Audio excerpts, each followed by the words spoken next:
Nakuha ng bansa ang overall champion sa ICF Dragon Boat World Championships. Humakot ang kupunan ng kabuuang 11 golds, 20 silvers at 16 bronze medals.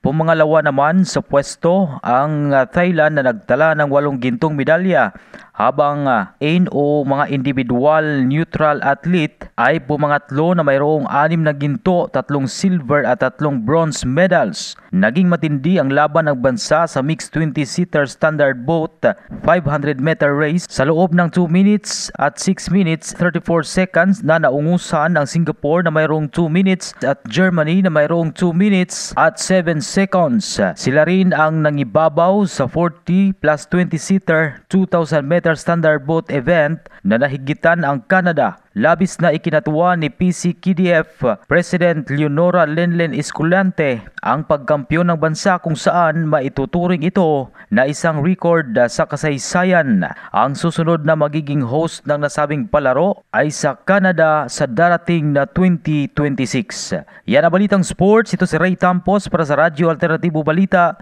Nationwide.